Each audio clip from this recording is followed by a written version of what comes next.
Ozar all India organisation of chemist and druggist यांच्या वतीने 20 मे रोजी पुकारण्यात आलेल्या देशव्यापी बंद आंदोलनाच्या पार्श्वभूमीवर ओझर मेडिकल असोसिएशनने ओझर पोलीस निरीक्षक नितीन खंदारे यांना निवेदन सादर केले।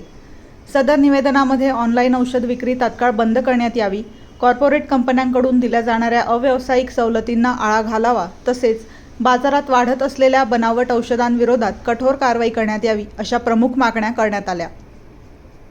औषध व्यवसाय हा केवळ व्यापार नसून रुग्णांच्या आरोग्याशी निगडीत अत्यंत संवेदनशील विषय असल्याचे पदाधिकाऱ्यांनी सांगितले। ऑनलाईन विक्रीमुळे स्थानिक मेडिकल व्यवसाय धोक्यात येत असून रुग्णांच्या आरोग्यालाही मोठा धोका निर्माण होत असल्याची भावना यावेळी व्यक्त करण्यात आली। ओझर मेडिकल असोसिएशनच्या पदाधिकाऱ्यांनी आंदोलन शांततेत पार पाडणार असल्याची माहिती प्रशासनाला देत सहकार्याची अपेक्षा व्यक्त केली। यावेळी असोसिएशनचे सदस्य व शहरातील मेडिकल व्यावसायिक मोठ्या संख्येने उपस्थित होते।